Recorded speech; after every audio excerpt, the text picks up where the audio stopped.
If you can't care for my sister, we're getting a divorce. It's been 2 months since my sister-in-law, Mary, returned from overseas and started staying at our house. I was being exploited by her day after day, and the stress was building up. I decided to talk with my husband to see if there was any way to resolve it, but he turned red with anger and demanded a divorce. I argued that it was an excessive leap to come to such a conclusion, but he refused to listen to my words. Let's have a proper discussion about what we should do moving forward. There's nothing to discuss. My sister will stay in this house as long as she wants. Frustration grew inside me as my husband casually uttered those words, and I couldn't bear it any longer. Eventually, it escalated into a big argument. Mary witnessed our situation, and not only did she fail to intervene and stop us, but she also smirked with satisfaction. It was obvious that she was the cause of all this. I had no idea what she was thinking. 2 months ago, Mary, who was married abroad, got divorced and returned to New York. She lost custody of her children to her ex-husband and was deeply heartbroken. She decided to live in a hotel instead of moving back in with her parents to avoid their probing. Eventually, she started coming over to our house occasionally, saying she was lonely. About a week had passed since Mary had started visiting, when one day I returned home from work and my husband stopped me from entering my own room. "Hold on, don't just barge in there." "Huh? Why?" "I can't have my sister living in a hotel forever, so I decided to let her use this room." He had decided to not only let Mary move in, but to let her use my room without discussing it with me. All my personal belongings were still in the room. "This is a problem. You should have discussed it with me first." "You're such a petty woman. Why can't you just tell her to make herself at home?" "Mary didn't just get divorced, she lost her children, too." I felt guilty, as if I were the one in the wrong when he scolded me like that. As I stayed silent at a loss for words, he told me to make sure to always knock before entering the room. From that day on, Mary started using my room as if it were hers, and started treating me like a housemaid. "You came home late. I'm hungry, so hurry up and make me dinner." "I had dinner pre-cooked, so it will be ready soon." "I'll be playing a game in my room, so call me when it's ready." After preparing the meal, I knocked on the door and called her. She quickly came out, but grimaced at the sight of the meal I prepared. "Spaghetti with meatballs? You know I don't like pasta. I can't eat that. Make me a steak with a full set of side dishes."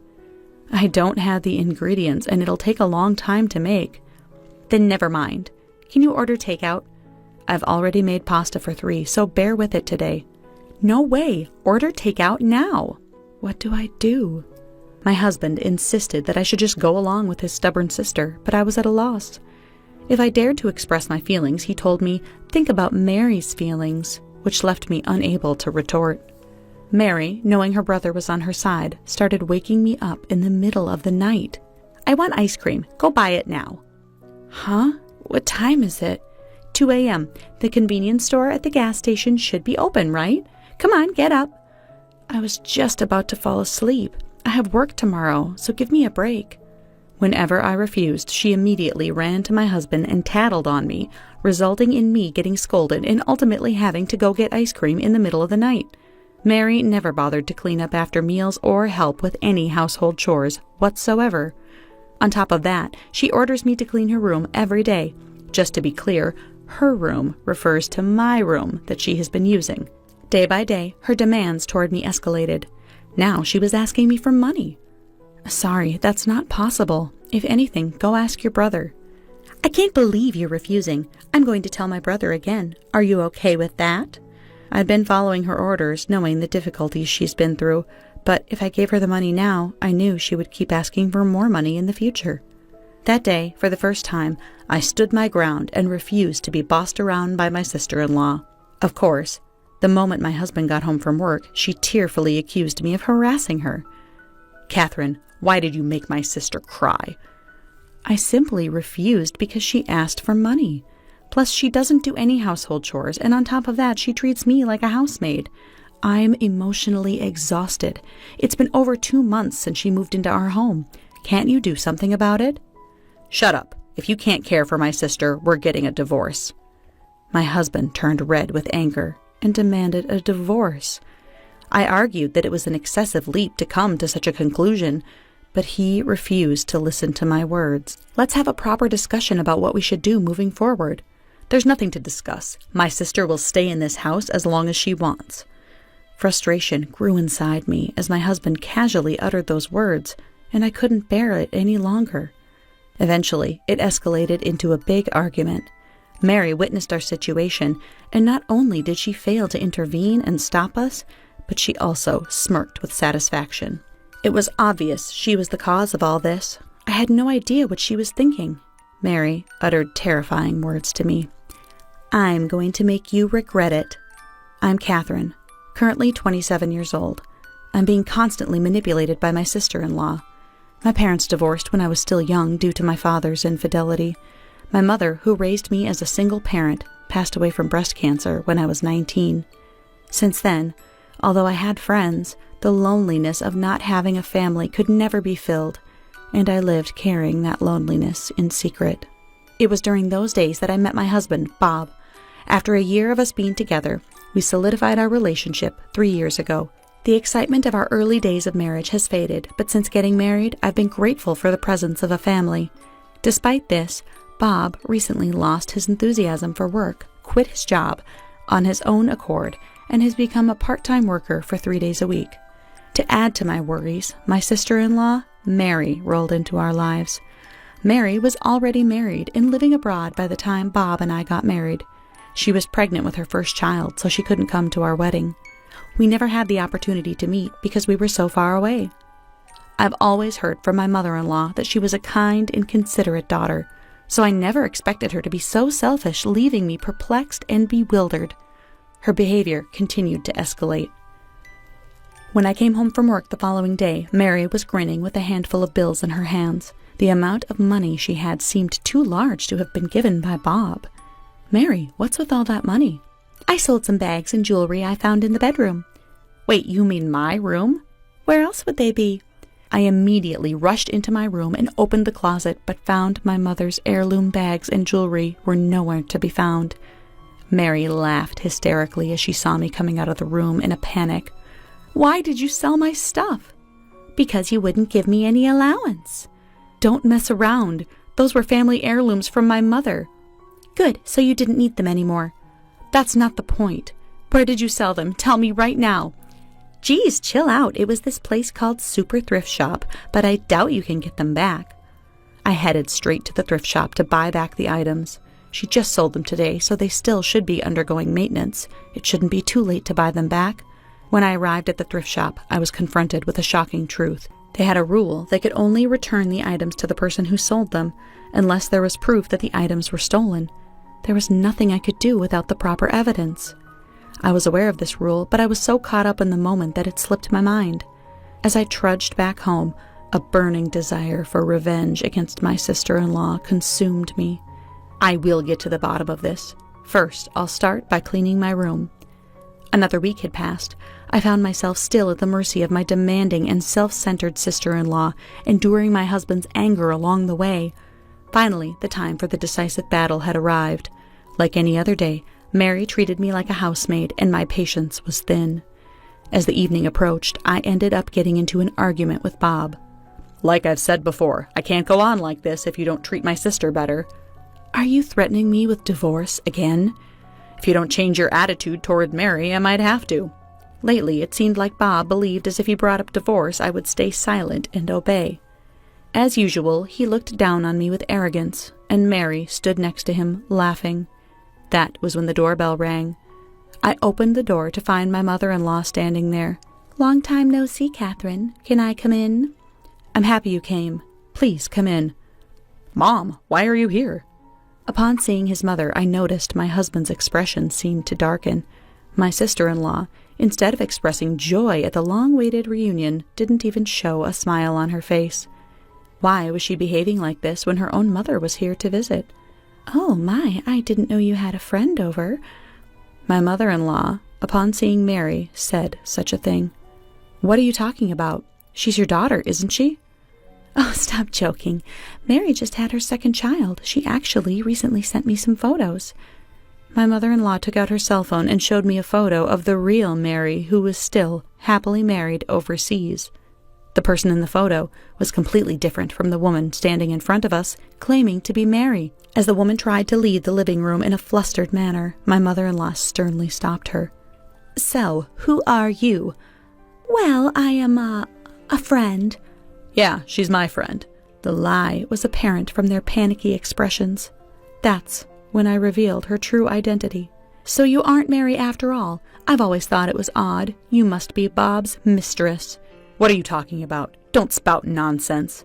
I couldn't let him deceive us at this point. I immediately showed my mother-in-law a video saved on my laptop of the two of them getting cozy in my living room. Bob attempted to snatch the laptop away from his mother to prevent her from seeing it, but I intervened to stop him. "What is this? You better have a good explanation." "What should I say?" Taking over for my stumbling husband, I revealed the whole truth to my mother-in-law. "Bob has been letting this woman, whom he claims to be Mary, stay at our house for over 2 months, out of pity for her having gone through a divorce and losing custody of her child. On top of that, this woman sold my mother's heirlooms at a thrift shop without my consent." The footage went out, capturing this woman appearing cheerfully and excited, mentioning that she made money from selling my mother's heirlooms. She even suggested to my husband that they go out and have fun with the money. How could she do such a terrible thing? "So, what's happened to the heirlooms?" "They can only return it to the person who sold it, so it's currently being kept at the thrift shop." After informing my mother-in-law, I turned to the woman who seemed quite uncomfortable. "You are Megan Foster, aren't you?" "No, you're wrong. Don't make baseless accusations. Do you have any evidence?" It's pointless to play innocent. You may not have known, but I happen to be the manager of the super thrift shop. "Huh? I didn't see you there." I wasn't at the shop on the day my mother's heirlooms were sold because I was attending a meeting at headquarters. Being the manager of the shop, I was able to verify the ID of the person who sold the items. That's how I realized the woman was not my sister-in-law. But I had no definite proof, and I was afraid she might come up with excuses, so I decided to come up with a plan. My mother-in-law had been wanting to go watch a performance by her favorite artist, so I decided to buy tickets for her. The plan was to ask her to come pick up the tickets, invite her to stay the night at our house so she wouldn't have to travel back. Unaware of the situation, she was thrilled, and that's how we got to today. I'm sorry for making you come here without telling you the truth. That's all right. I understand it's not easy for you to talk about this. By the way, how did you manage to capture the footage? I didn't want my belongings being sold without my permission again, so I installed some light bulb-shaped hidden cameras in my room while cleaning. I had a vague suspicion that she might be an affair partner, but I never expected something like this. Sure enough, the footage showed the two of them getting intimate when I wasn't around. It was quite a shock when I first saw the footage, but Bob and I had been arguing whenever we spoke to each other, so I had been thinking it might be time to call it quits. But still, it's tough to witness your husband having an affair. "Catherine, Mom, I was just being manipulated by this woman." How pathetic of you to say that, lying about her being your sister and letting her stay at our house. What were you thinking? Don't blame this on me. I only pretended to be your sister because if we were caught having an affair, I would be kicked out of the house with nowhere to go. You keep your mouth shut. Besides, you were the one who said it would be convenient for me to use your wife as a housemaid. You even said that if you end up getting a divorce as the result of marital issues, you wouldn't be charged with alimony. I was taken aback and filled with rage upon learning that Bob had said all of this. Now that your relationship has fallen apart, it's impossible to mend things as a couple. Why don't you guys get a divorce? Then you and I can live happily ever after, right, Bob? Sure. You've always wanted a divorce from me, so let's part ways. I've already prepared this, so file it when you're done filling it out. As I handed Bob the divorce papers with my name already filled in, he started to panic. Don't rush things. I have no intention of leaving you. Please, just let this one thing slide. The sight of Bob begging on his knees before me was truly pitiful. His mistress turned to him, teary-eyed. You won't abandon me, will you? You know I have nowhere else to go if I get kicked out of here. Shut up. Don't come near me. Bob forcefully brushed off the woman clinging to him. Yet the sight of the woman pleading not to break up was so tragic, it made me feel uncomfortable. In place of my husband, who didn't even spare a glance for her, I conveyed something important. You don't have to worry about where to go. Huh? Where? The police. I reported you earlier for stealing and selling my belongings. They should be arriving here any minute. I'll go back to the thrift shop right away and get your things back, so please tell them it was a mistake." As the sound of the police sirens grew closer, the woman, realizing the situation, apologized to me for the first time. "I'm really sorry. I've learned my lesson. I won't do it again." If apologizing was all it took, then we wouldn't need the police, would we? I presented the woman to the police as the one who stole and sold my belongings. She was soon taken away. Bob, who had been staring blankly at the scene, began to beg on his knees again once the police had left. "Don't leave me. Your salary is higher than mine. If you abandoned me, I wouldn't be able to survive. You understand that, right?" You don't have to live a lavish lifestyle. And besides, you should work more than just 3 days a week. Either way, you're going to have to work more to pay me alimony. "I'll pay the alimony, but can't we find a way to avoid a divorce?" "No chance. My mind is made up. Sign the divorce papers, now." Under my scolding, with the urging of my mother-in-law, Bob reluctantly signed the divorce papers. "Hey, about the alimony. Can you deduct it from our division of assets?" "There are no assets that we have built together." "But you have a decent amount of savings." "My savings are from before we got married, so they're not for us to split. In fact, since we got married, I've been covering most of our living expenses, so it's in the red for me." Upon hearing my words, my husband turned pale, but ignoring that, my mother-in-law and I kicked him out of the house. After getting rid of the villain, we couldn't shake off a somewhat melancholic feeling. That evening, the two of us sat together, sharing drinks and having a heartfelt conversation. My mother's heirloom bags and jewelry were safely returned to me later, with enough proof showing that they were stolen. My divorce with Bob was quickly finalized, and I demanded $20,000 each in alimony from Bob and his mistress. Bob was disowned by his in-laws. He had also broken up with his mistress, who was already let out of jail, as they were constantly arguing. My mother-in-law, worried about me being alone, reached out to me every once in a while. Through this incident, I felt our bond was stronger than ever. Fast forward 3 years, and I'm standing in a chapel wearing a wedding dress. I held the hand of the man who'd been waiting eagerly for me to walk down the aisle as we vowed to love each other for eternity. I felt a trickle of happiness fall down my cheeks.